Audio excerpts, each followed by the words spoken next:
Hola, ¿cómo están? Bienvenidos. Soy Jessica Sotohuerta. Quiero invitarlos a que me acompañen en este especial Congreso Futuro. Estamos reviviendo parte de lo que han sido las más de 700 exposiciones que han ofrecido cientos de científicos que han participado en Congreso Futuro desde el año 2011.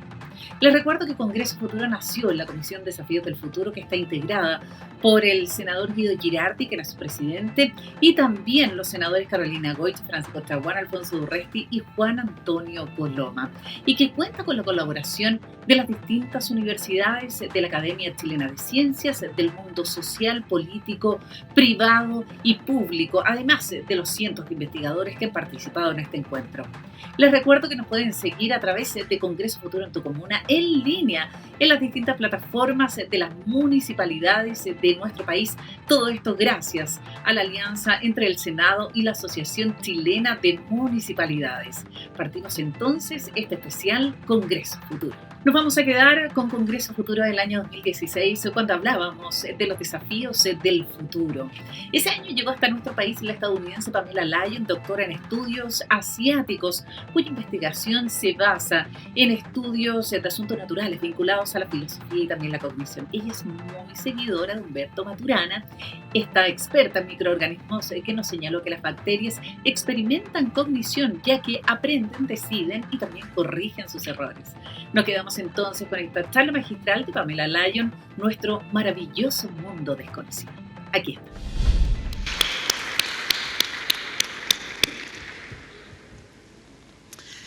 Okay. I'd like you to take Me a look, gustaría, if you could, si pudiera, at this dar una electron mirada micrograph of a esta a multicultural imagen bacterial electrónica community. de la comunidad bacteriana. Notice the different Vean las shapes diferentes and formas, sizes. tamaños, Notice how vean cómo deep they go, how many es la layers profundidad, they las occupy, capas que existen entre and, ellos.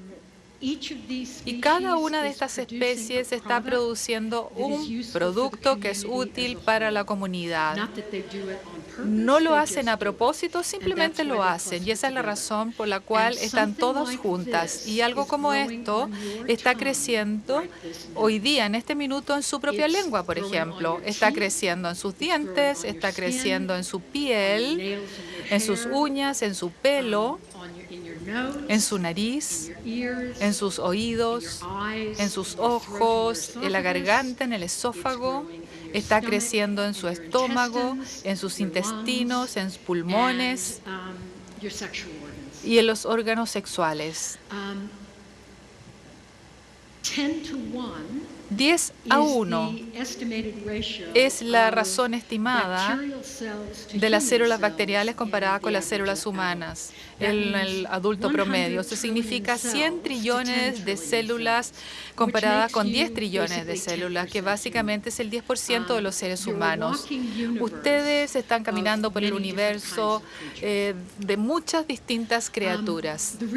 Y la razón por la cual esto es posible es debido a que las bacterias son muy pequeñas, mucho más pequeñas que las células humanas. Las células de los glóbulos rojos, en este caso, por ejemplo, son las más pequeñas acá también, pero existe el Escherichia coli, el Streptococcus aureus, que es mucho más pequeño también, y luego es más pequeño que el Escherichia coli, y luego entonces este estreptococo también dorado, ocasionalmente entonces se crecen, se mezclan con otros, con otro tipo también que es nuevo al nicho, y finalmente se empiezan a multiplicar muy rápidamente, causando problemas gastrointestinales, como por ejemplo el Escherichia coli, y también con el estafilococo dorado.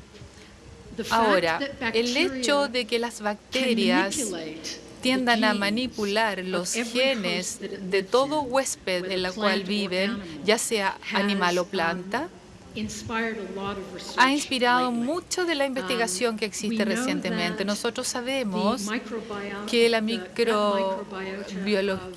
la microbiota intestinal de una rata obesa que se inyecta en una rata normal va a hacer entonces que esa rata finalmente muera.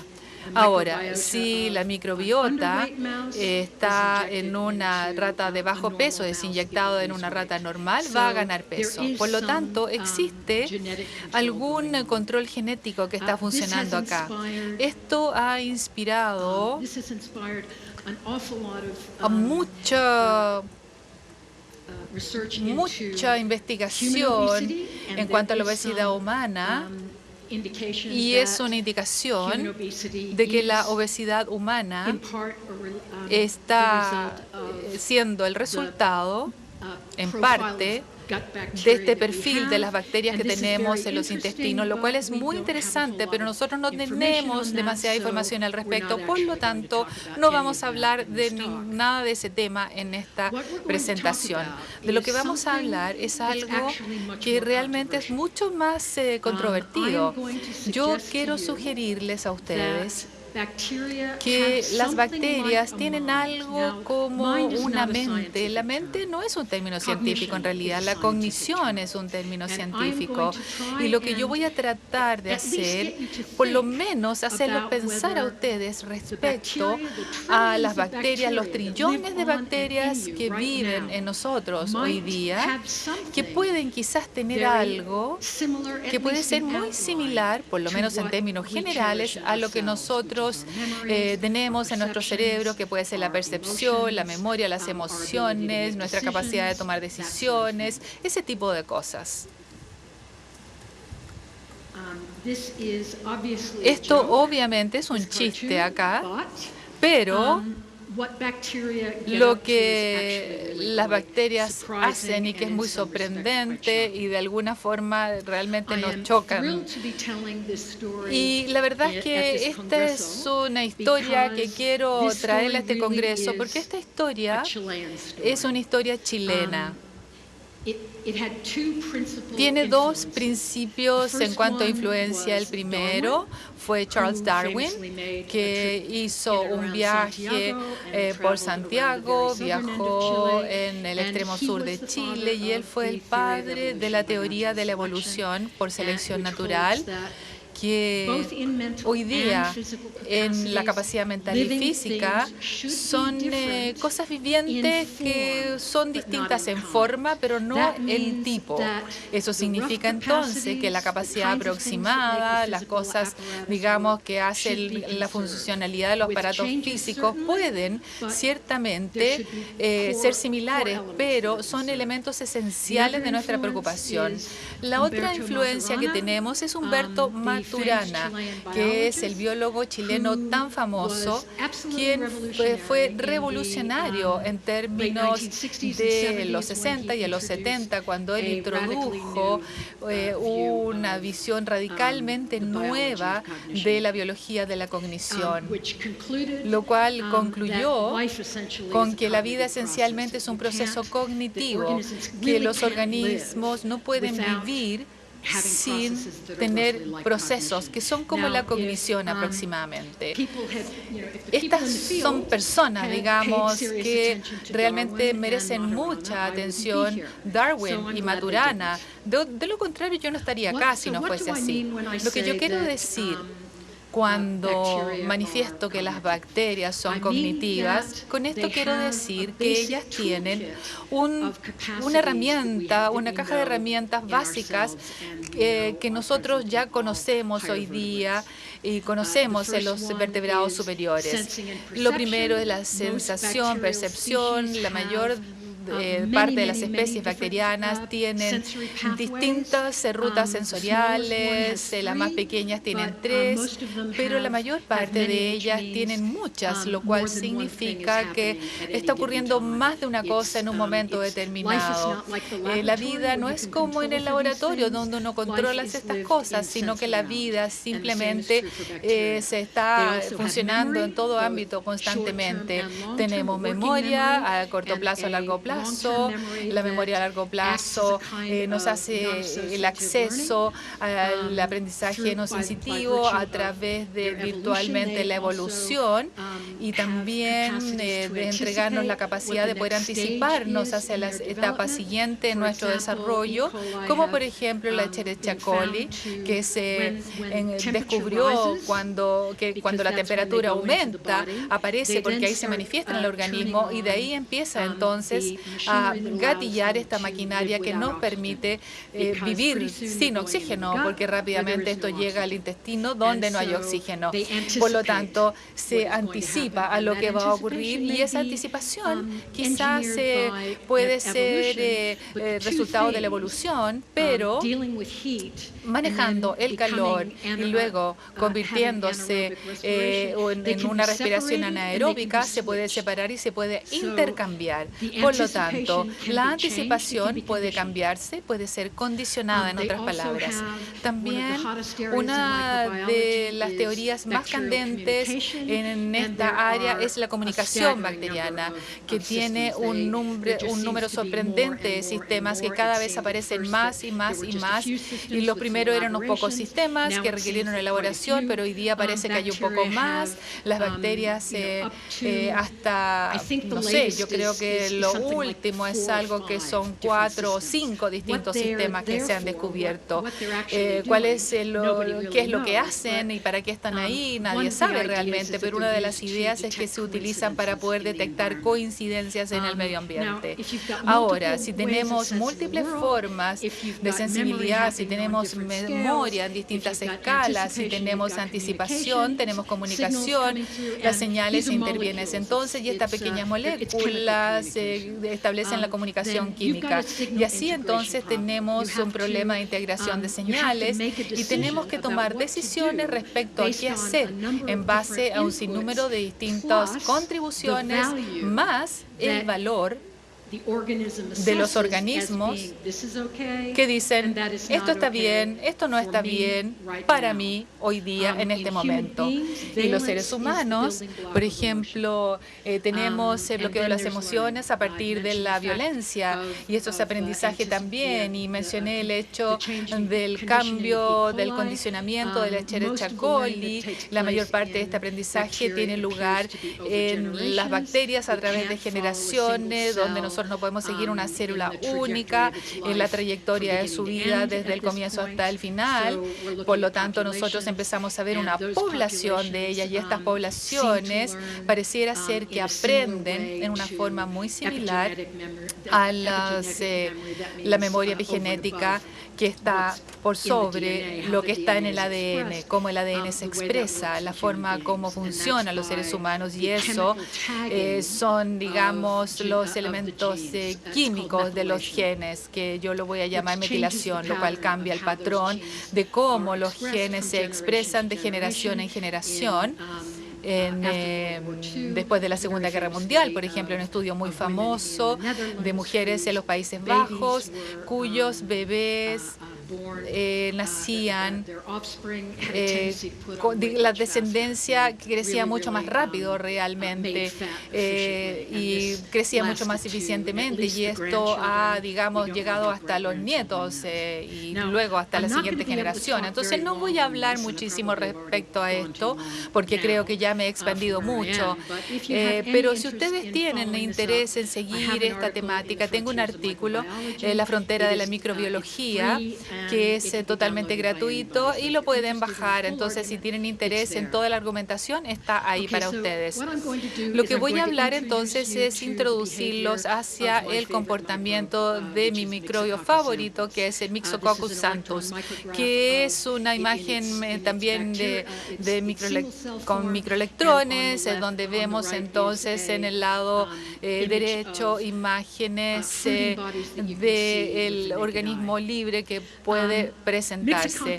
Y esto entonces vive en el suelo, que es el ambiente más complejo que existe en la Tierra probablemente, y que es un predador, que es una bacteria, que es el único microbio conocido que ha sido reconocido para poder atraer a químicos y seducirlos de alguna forma para poder matar dentro de un rango determinado, porque las bacterias crecen muy rápidamente. Entonces, lo hace de una forma muy misteriosa, con un movimiento como de gusano que la caracteriza en los últimos años. Esta bacteria, nosotros ahora sabemos que la movilidad, digamos, como de gusano, presenta una cantidad increíble de coordinación de célula a célula, de capas a capas, y que involucra entonces una comunicación de lado a lado a través de complejos movimientos de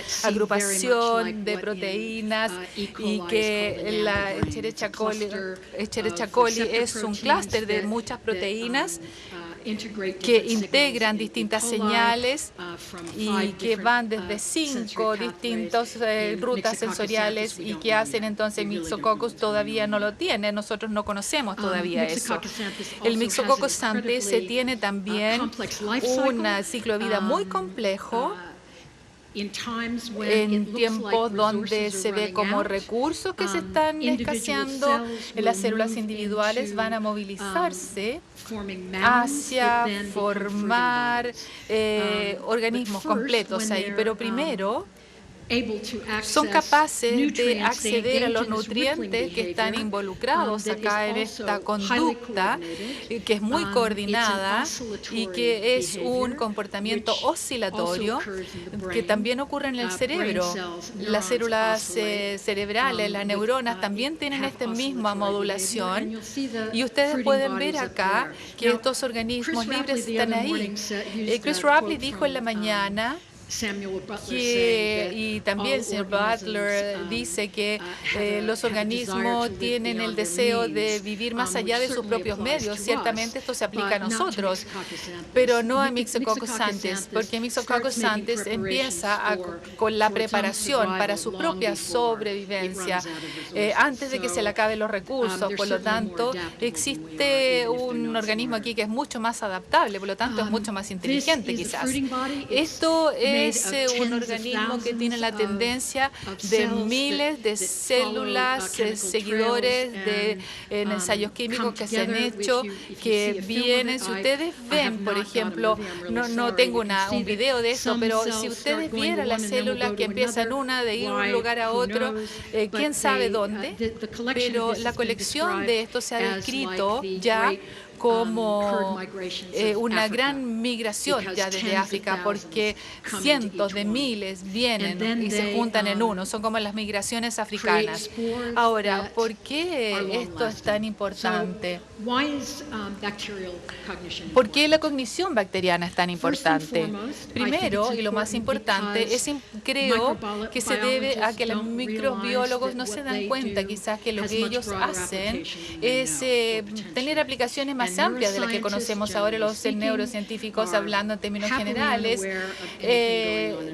digamos, abordando cualquier cosa en microbiología, piensan que siempre tienen algo que decirse entre sí.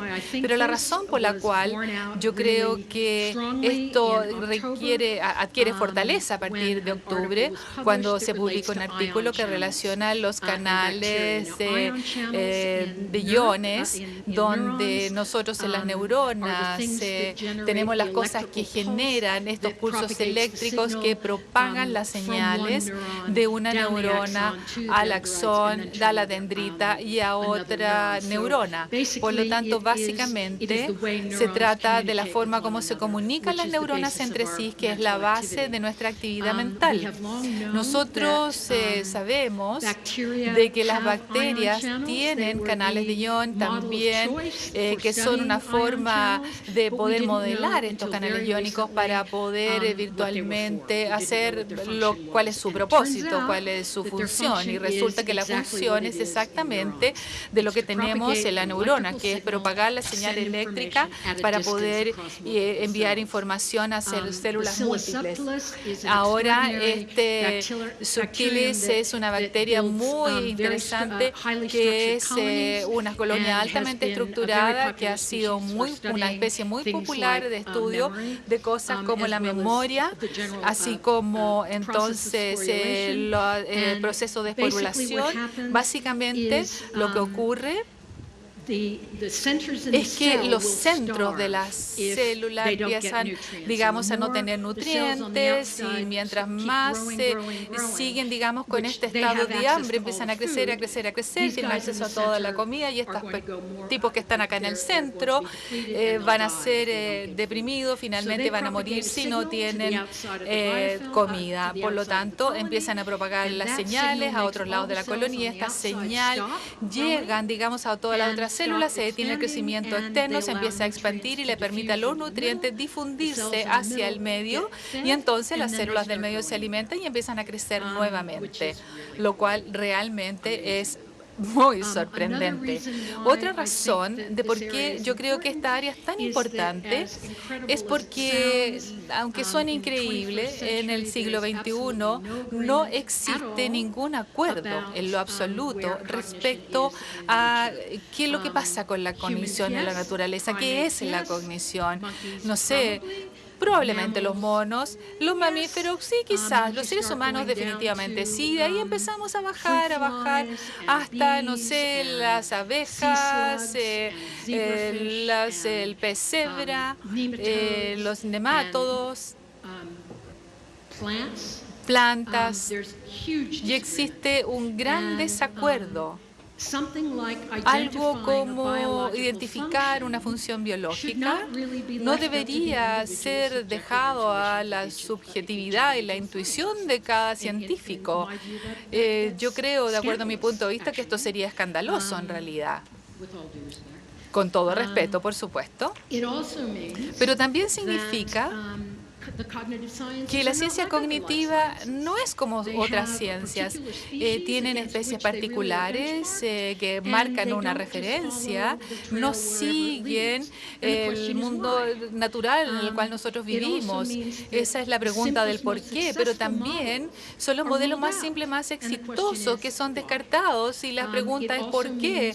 También esto quiere decir que tenemos una historia evolucionaria incompleta y si es así, ¿por qué? La tercera razón yo creo que es importante para investigación o podría ser importante y es importante que nosotros reconozcamos las similitudes que existen en las bacterias y en otras criaturas, en todos los seres vivos, de modo que podamos realmente valorar las diferencias en los seres humanos. Sí, podemos escribir novelas, sinfonías, podemos predecir algunos hechos en matemáticas, podemos pintar, podemos hacer muchas cosas que otros animales no hacen. Pero ¿es eso realmente lo que nos hace distintivos? ¿Es eso lo que está ocurriendo cuando el cerebro humano crece tan rápidamente y tan sorprendentemente en el mundo natural? Antes de que nosotros fuéramos humanos incluso.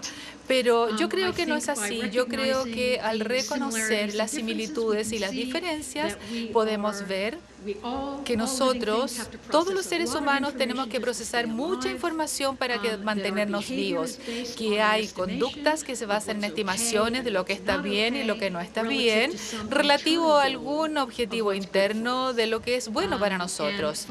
Y finalmente, que las amenazas existenciales inducen, ¿no es cierto?, la respuesta, se va a hablar de la respuesta al estrés acá, que es una de mis áreas favoritas, pero que esto induce a cambios a gran escala en los organismos que tienen efectos en lo cual nosotros no estamos probablemente conscientes de ello. Y las diferencias, yo creo, son tres. Primero, Los seres humanos potencialmente tienen acceso a cuáles son sus objetivos, es decir, qué los orienta. Nosotros tenemos el potencial de entender qué es lo que nos mueve. Los seres humanos pueden decidir cómo actuar en contra de su condicionamiento evolucionado para poder establecerse nuevas metas que permitan la sobrevivencia del individuo, lo cual es un tema muy importante y que nos diferencia de otros seres vivos en la naturaleza. Y finalmente, yo creo que los seres humanos no son enteramente libres porque somos animales y nosotros tenemos un grado de libertad mayor a lo de los otros animales. Pero es esencial que nosotros tengamos más libertad, porque si nosotros vamos a actuar para poder salvar, preservar, salvar la vida en nuestra Tierra, porque si no nuestro planeta se va a morir, la vida es el tema. Nosotros tenemos que vivir más como seres humanos. Eso significa, yo creo, que si nosotros nos enojamos, podemos ejercitar la paciencia. Que si nosotros nos sentimos egoístas, podemos escoger actuar por un interés supremo. Y que si nosotros nos sentimos odiosos respecto a algo, tenemos rabia respecto a algo, podemos practicar el amor. Y eso es lo que marca la diferencia en nosotros. Muchas gracias.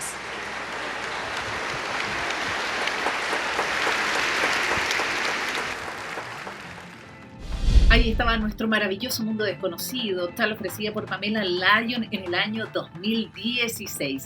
Esta doctora en estudios asiáticos. Hacemos un breve alto en nuestro especial Congreso Futuro, pero les recuerdo, si quieren revisar esta y otras exposiciones, www.congresofuturo.cl, las distintas plataformas de Congreso Futuro, Twitter, Instagram y Facebook. Y por supuesto nos pueden seguir a través de las plataformas de las distintas municipalidades de nuestro país en Congreso Futuro en tu comuna en línea. Un breve alto, ya volvemos con más de este especial Congreso Futuro.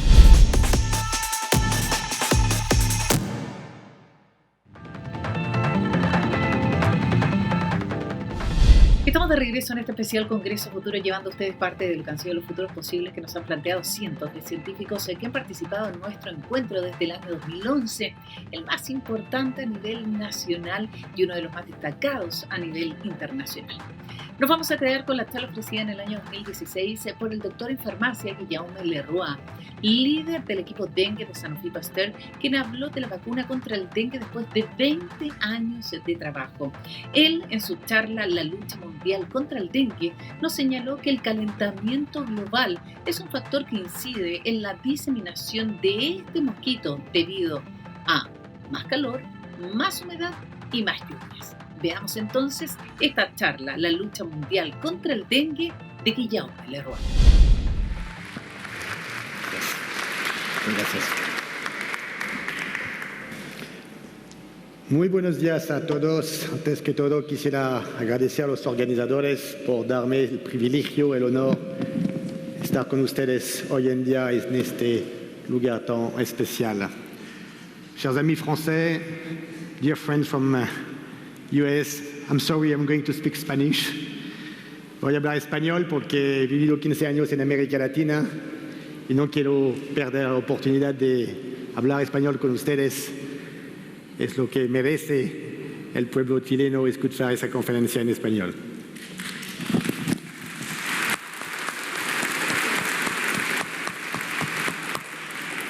Quisiera hablar de innovación y de futuro, iniciando esa conversación con una cita de un compatriota, Saint-Exupéry, en Francia, que estaba diciendo: nuestra tarea no es prever el futuro, es solo permitirlo. Y hoy voy a hablar de la primera vacuna contra el dengue en el mundo, que nació hace apenas algunas semanas, después de 20 años de esfuerzos, que va a permitir un futuro, un mundo en que muchas menos personas mueran o sufren de la infección de dengue. Pero quizás dengue no significa lo mismo para cada uno de ustedes conforme el país en el cual vive. Por lo tanto, les propongo una pequeña video para ver lo que significa el problema de dengue en el mundo. กังวลมากค่ะแล้วก็ตกใจมากกลัวว่าน้องจะเป็นหนักไหมจะเป็นมากไหมจะมีอะไรเยอะไหมคือแม่กลัวหลายอย่างค่ะกลัวว่าลูกจะเป็นเยอะ Quand je dors la nuit, mon ventre me fait mal. Il n'y a pas de médicament efficace, c'est plus un truc qu'on leur donne pour calmer la douleur et puis c'est tout. Y eso solamente es todo lo que recibimos. Estaba asustada de cómo yo podría contagiarme de dengue, tenía que quedarme en el hospital, de otra forma podría morir.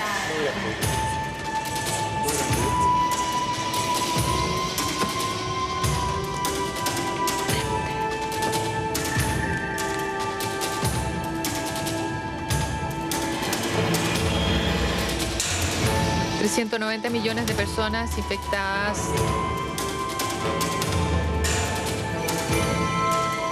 Cada año 500.000 personas con dengue muy severo requieren de hospitalización. La hospitalización es una gran carga en los sistemas de salud. La incidencia de dengue ha aumentado 30 veces en los últimos 50 años. No existe tratamiento específico.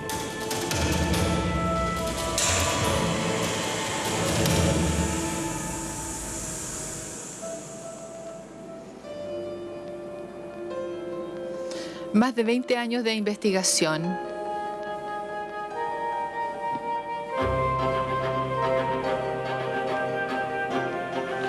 Innovación, abordando este desafío científico. Compromiso. 120 distintas colaboraciones. Asia, América Latina. Grandes estudios clínicos que involucran a más de 40.000 personas. Una vacuna, una instalación dedicada a la fabricación de esta vacuna.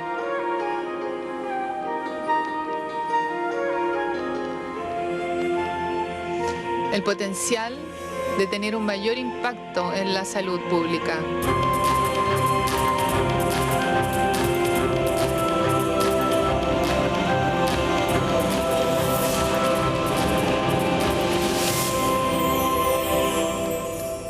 La vacuna contra el dengue recibió la primera autorización para comercializarse en México. El dengue ahora es una vacuna que previene la enfermedad del dengue.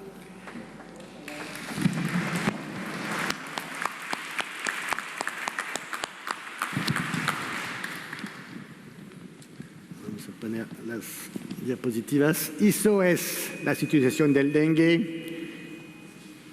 En pocas palabras, como lo han visto, casi la mitad de la población mundial está impactada por el dengue. 400 millones de personas están infectadas a cada año, de las cuales 100 millones de personas van a tener un dengue sintomático. A título de ejemplo, el año pasado en Brasil, 1.600.000 personas han sido infectados por el dengue y han acudido a las autoridades de salud, a los sistemas de salud, para tener tratamiento, sabiendo que no existe todavía ninguna medicina específica contra el dengue. Y como el dengue se transmite durante el periodo de lluvia en la zona tropical y subtropical, hay semanas durante los picos epidémicos. Son más de 130.000 casos el año pasado en Brasil, en una sola semana, personas acudiendo al sistema de salud. Entonces, dengue no es solamente la enfermedad de un paciente, obviamente, pero también es una enfermedad de los sistemas de salud que están a veces colapsando por el número de pacientes que acuden y que no pueden recibir medicamentos específicos porque no existen tratamientos específicos. Y cuando vemos el costo económico para la sociedad a nivel mundial, se estima alrededor de 9.000 millones de dólares gastados a cada año por la sociedad para manejar a los pacientes con la enfermedad, al cual le tenemos que agregar entre 6 y 9.000 millones de dólares gastados a cada año para tratar de reducir los números de mosquitos, los vectores que transmite el dengue. Y quiero aclarar una cosa. Muchas veces hablamos que el ser humano está infectado por culpa de los mosquitos. Y es verdad que el virus pasa del mosquito al ser humano y del ser humano al mosquito. Pero el responsable de la propagación del dengue en el mundo no es el mosquito únicamente, es el ser humano mismo. Porque un mosquito que nace no se mueve mucho, se queda en algunos metros del lugar de su nacimiento. Cuando el ser humano que está infectado, él sí se mueve, va a trabajar, va a la escuela, viaja, toma el avión y pasa de un país a otro país y vuelve a infectar a otros mosquitos que lo pica. Y entonces la contaminación y la expansión del dengue en el mundo, que se multiplicó por 30 veces el número de casos los 50 últimos años, es el resultado de la globalización de los movimientos de las poblaciones y en particular de la población activa. Entonces, hace 20 años, Sanofi Pasteur decidió iniciar un proyecto en esta enfermedad que estaba más que todo en este momento enfocada en el sureste asiático, para tratar de encontrar una primera solución tecnológica para desarrollar una vacuna. Obviamente era un reto científico extraordinario porque era una enfermedad mal conocida, no había modelos animales para tratar de hacer algunas pruebas. Entonces nos tardamos como 10 años para encontrar una tecnología capaz de crear una respuesta inmune contra cada uno de los 4 serotipos de dengue que circulan en el mundo, porque una vez más, por esa globalización, ya hoy en día, en esta región tropical y subtropical del mundo, no podemos prever cuál va a ser el serotipo que va a ser responsable de una epidemia u otra. Al mismo tiempo, en las mismas regiones circulan los 4 serotipos y 1 u 2 de ellos sean responsables de una epidemia. Y también era una apuesta industrial para no solo encontrar la tecnología, sino también desarrollar una plataforma industrial capaz de producir suficientes vacunas, como fue expresado por los speakers anteriores, en capacidad de producir cantidades significativas y abastecer la demanda que puede exigir esa situación de salud pública. Y es un gran gusto estar con ustedes hoy en día, algunos días o semanas después del primer registro sanitario que otorgó una autoridad regulatoria en América Latina, que fue México, autoridad altamente reconocida, certificada por la Organización Mundial de la Salud, que ha decidido ya la liberación y la autorización para comercializar esta vacuna en México. Este liderazgo ha sido seguido inmediatamente por Filipinas en Asia y finalmente Brasil, que entre Navidad y Año Nuevo también decidió otorgar una autorización de uso de la vacuna contra el dengue. Pero este resultado es un resultado de innovación desde el inicio. Clásicamente, en la industria, las últimas décadas, hemos desarrollado innovaciones en Estados Unidos, en Europa. Hemos lanzado esos productos en estas zonas y 5, 10, 15 años después hemos aumentado las capacidades de producción para abastecer países de economías intermediarias o hasta economías más pobres. Y una clásica innovación en el tema de la salud se tardó 10, 15 años antes de llegar en las poblaciones que también requieren esas innovaciones. Pero en el caso de dengue, no existe en el hemisferio norte dengue en Estados Unidos, en Canadá o en Europa, con la excepción de algunas islas tropicales, pienso en Puerto Rico, en las islas del territorio franceses. Entonces teníamos que desde el inicio pensar de una manera diferente. Entonces así que decidimos hacer los estudios clínicos desde la primera fase, la fase 1, en los países impactados por el dengue, que fue el caso de México y de Filipinas. Transferimos conocimiento, materiales, enseñanzas, para realmente tener con la comunidad científica, las autoridades de salud y la comunidad todas las condiciones de desarrollo clínico con las mejores prácticas del mundo, porque todo este desarrollo ha sido seguido también por la Organización Mundial de la Salud y por las autoridades regulatorias, incluyendo las de Estados Unidos. Son más de 40,000 pacientes de 15 países, en los cuales 5 eran en América Latina, 5 en el sureste asiático, que han contribuido al desarrollo clínico de esta vacuna. Por primera vez haciendo una fase 3 en esa parte del mundo sin referencia ninguna de fase 3 en Europa o en Estados Unidos. Eso ya por sí fue una innovación muy grande.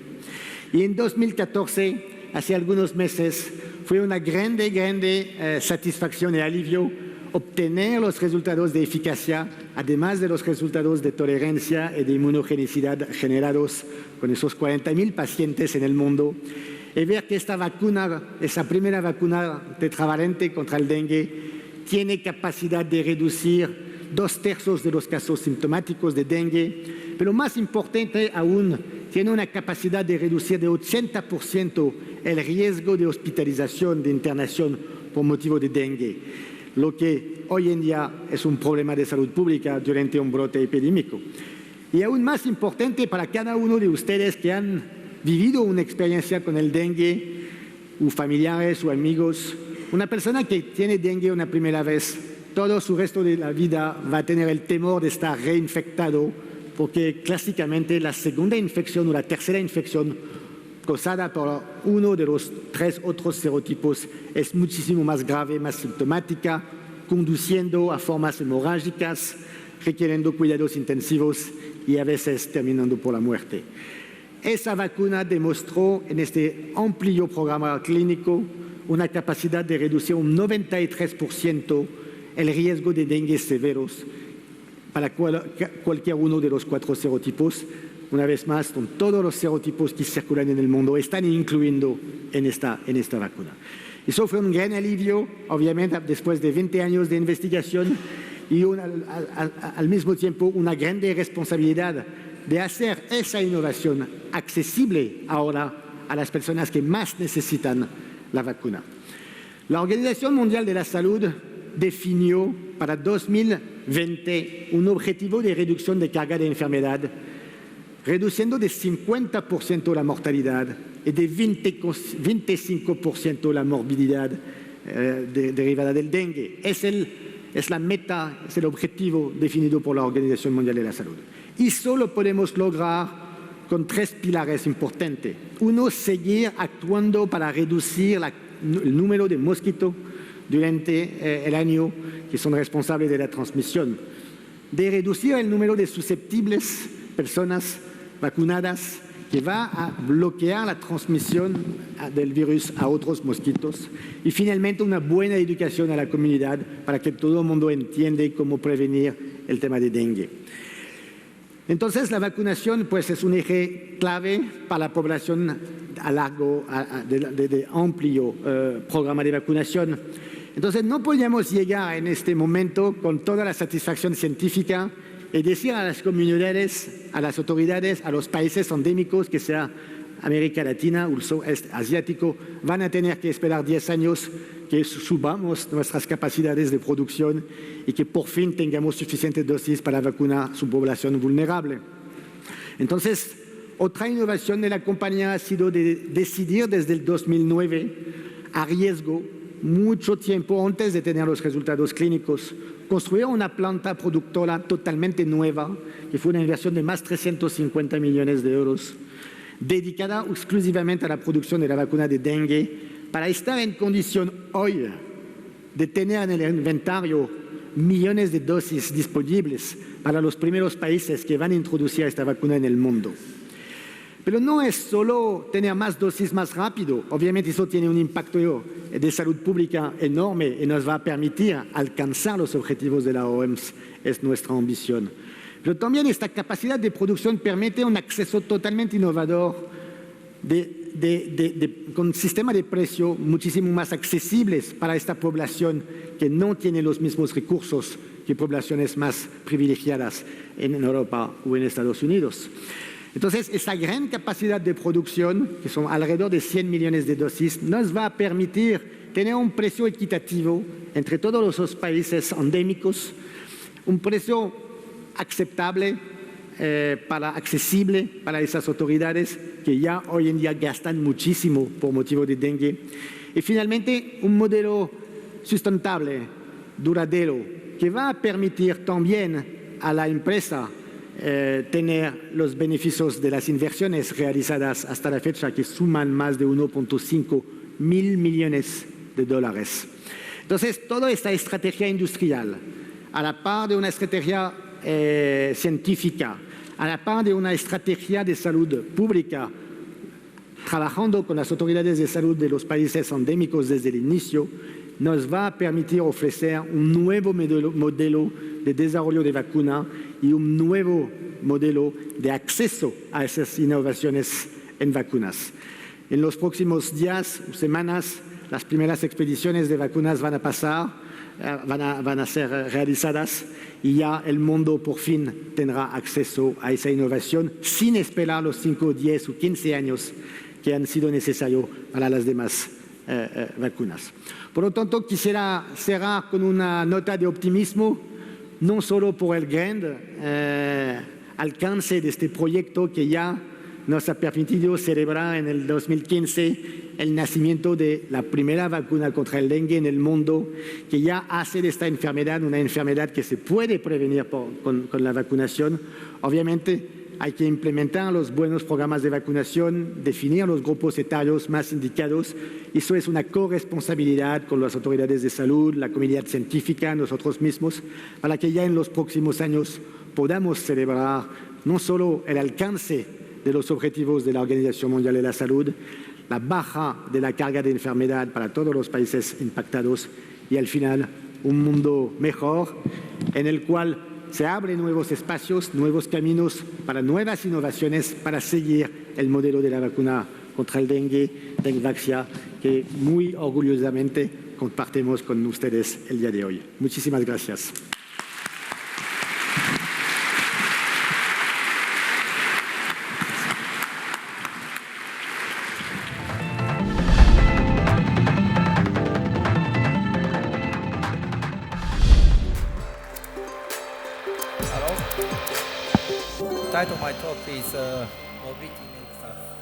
Movilidad nos hace feliz. Yo soy Hiroka de Assist Japón.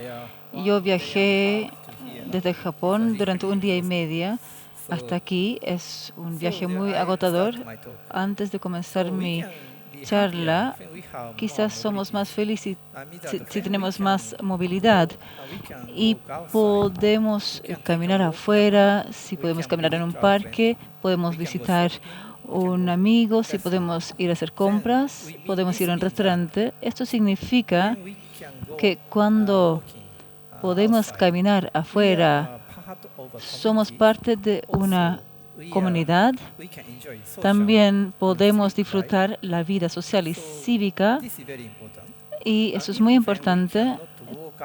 Incluso si no podemos caminar afuera, si podemos caminar dentro de una casa, podemos ir al baño solos y todavía podemos ser independientes. Tenemos derechos independientes de disfrutar la vida doméstica con nuestra familia.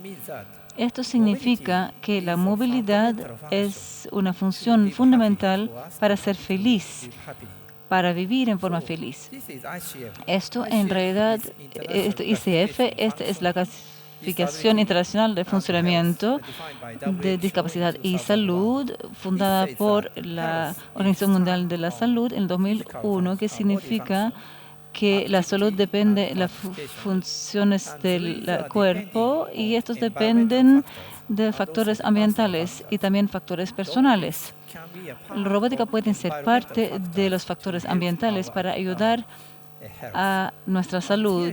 Y aquí la pregunta es, ¿puede la robótica asistir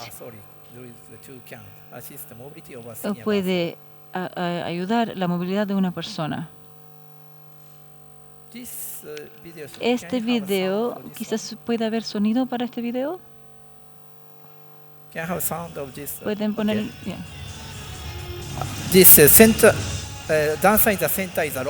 Estos son robots sintetizados. Este es un robot.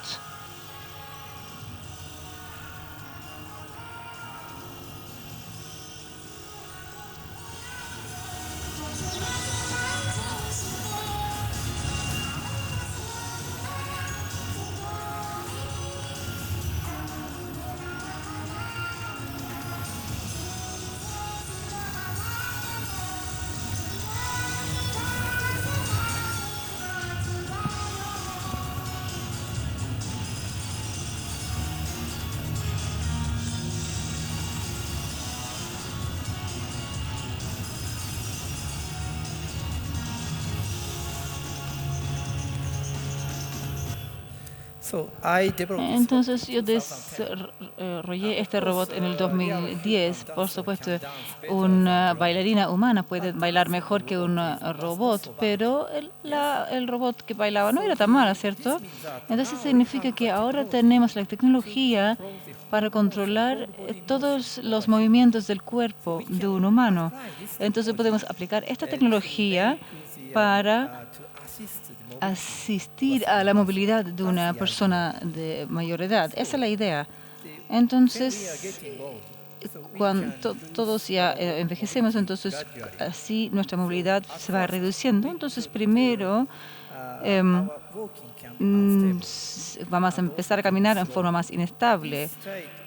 Esto se llama sarcopenia. Entonces, para ese estado tenemos una asistencia para caminar. Entonces, cuando nuestra movilidad se reduce más, podemos usar un carrito porque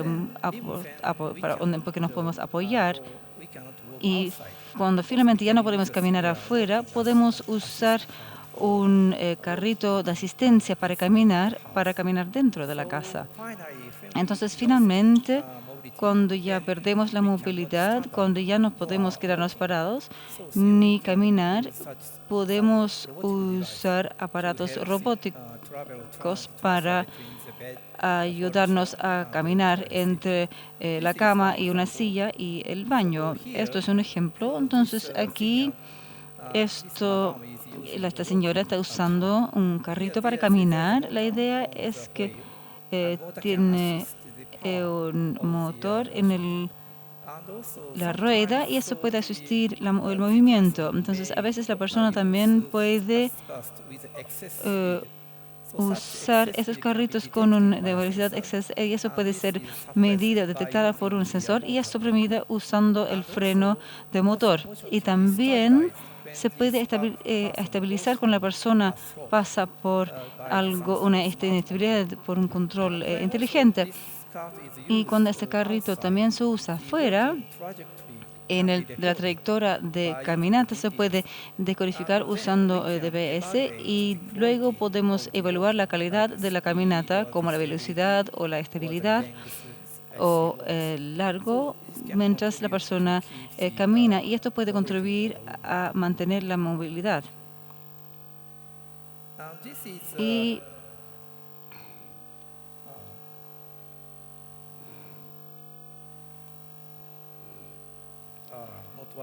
no está funcionando, pero esta es una silla de ruedas automática. Bueno, ahí está bien. Entonces, tenemos ya sillas de ruedas eléctricas, pero lamentablemente hay muchos accidentes cuando estas sillas eléctricas son usadas afuera. Tenemos reportes de accidentes. Esos accidentes pueden ocurrir. Imagínense que esta silla de ruedas pasa por una línea de ferrocarril. Entonces, si esa silla de ruedas puede ser manejada en forma automática, podemos evitar lugares peligrosos y podemos mantener la seguridad de los usuarios.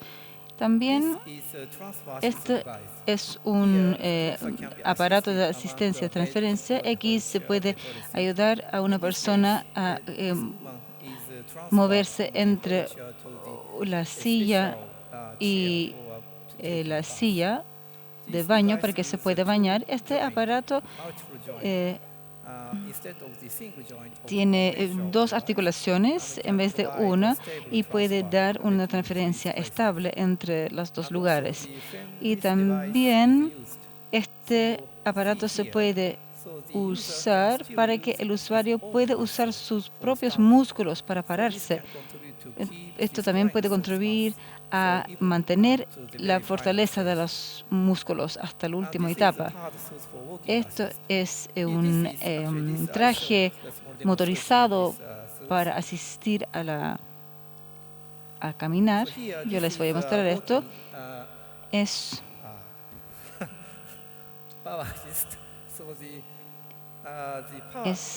una asistencia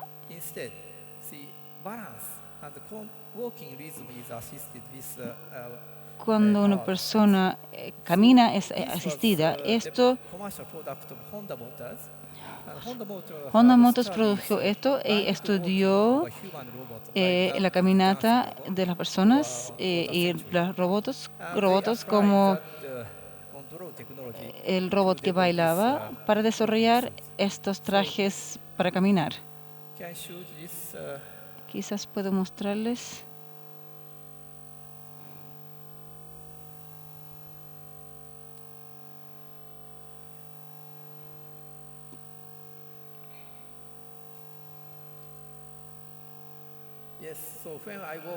Cuando yo camino, este se puede registrar en mi caminata los datos para que podamos evaluar la calidad de la caminata, por ejemplo, la velocidad o la estabilidad, por ejemplo. Eso es. Y tenemos un proyecto nacional en Japón para desarrollar estos aparatos para el cuidado a largo plazo. Y tenemos 15 productos comerciales que incluye esta asistencia para caminar y también el baño inteligente. El resto también es para asistir a la transferencia y también tenemos varios tipos de estos y también sensores de supervisión de seguridad que puede monitorearnos. También estos antecedentes técnicos de los origen técnico de estos aparatos. Tenemos varias herramientas. Primero es un modelo físico de los humanos que incluye la forma, peso de los humanos. Y tenemos varias personas de 20 años, 20 personas de cerca de 50 años y 20 personas de 80 años. Tenemos modelos de datos de personas más jóvenes y mayores. Y podemos visualizar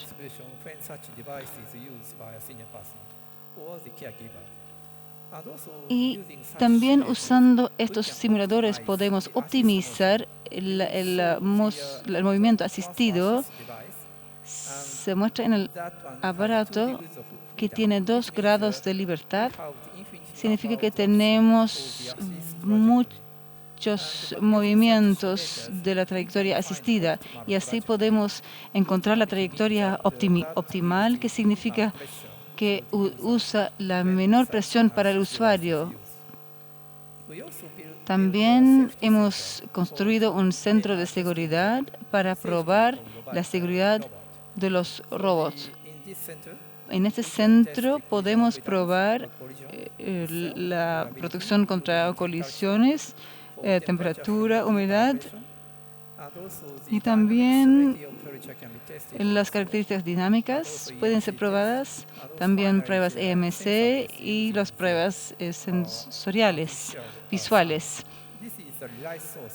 Esto es una fuente en vida que tiene el mismo espectro que el sonido, entonces podemos probar los aparatos sensoriales usando estas fuentes en vivo para los sensores que se usan afuera. Y la última pregunta, ¿dónde es la asistencia más efectiva? Nos sabemos que cuando aplicamos ejercicio a una persona de edad y controlamos la nutrición, sabemos que la mayoría de las personas pueden ser independientes durante muchos años, pero estas personas pueden recuperarse de un estado más difícil de cuidado y lamentablemente muy pocas personas se recuperan de un estado bajo cuidado intensivo. Entonces, esta vez, para aplicar la asistencia en esta etapa es muy efectiva. Entonces, tenemos que aplicar esta asistencia en las últimas etapas, pero tengo que decir que no hablé solamente sobre robótica, pero comencé con robótica mucho tiempo, pero también hay muchas más: deporte, terapia, kinesioterapia y rehabilitación médica también puede servir para recuperar las funciones del cuerpo, también revisiones de salud periódicos, apoyo nutricional y cambio de vida, estilo de vida pueden contribuir a mejorar nuestra salud, pero también lo que es muy importante para mantener la motivación de ser independiente y de disfrutar nuestra vida hasta la última etapa de la vida. Entonces, la comunicación y también la vida social y cívica son muy importantes para mantener esa motivación. Entonces, cuando envejecemos y perdemos nuestra movilidad, muchas personas también pierden la motivación para mantener su salud y la movilidad y para disfrutar la vida. Por lo tanto, yo quiero decir que una familia o un amigo, un pariente o un amigo son muy importantes para dar felicidad en la última etapa de una persona. En resumen, podemos disfrutar nuestra vida con más movilidad. Los robots pueden asistir la movilidad de una persona de edad en ciertas situaciones y también la asistencia es más efectiva en una etapa temprana. Por lo tanto, pero el mensaje más importante es la robótica, la asistencia robótica es solamente una de las muchas asistencias que hay. Mucho más importante es la familia y los amigos. Muchas gracias. Eso es.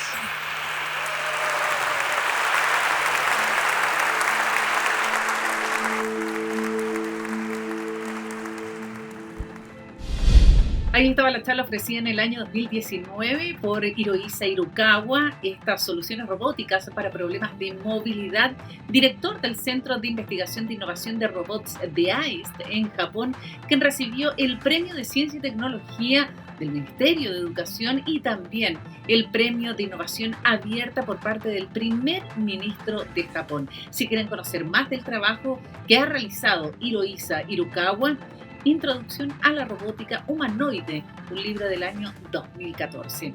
Junto a él despedimos este especial Congreso Futuro. Les recuerdo que nos pueden seguir en las distintas plataformas de Congreso Futuro, www.congresofuturo.cl, Facebook, Instagram y también Twitter. Y por supuesto, si quieren conocer más de este programa y quieren ver su repetición en las distintas plataformas de diversas municipalidades de nuestro país a través de Congreso Futuro en tu Comuna en línea. Todo esto gracias a la alianza entre el Senado y la Asociación Chilena de Municipalidades en nuestro compromiso por acercar la ciencia y el conocimiento a toda la ciudadanía y llevarla también a todos los rincones de nuestro país. Soy Jessica Soto Huerta, gracias por habernos acompañado. Nos juntamos en una próxima edición de este especial Congreso Futuro. Nos vemos.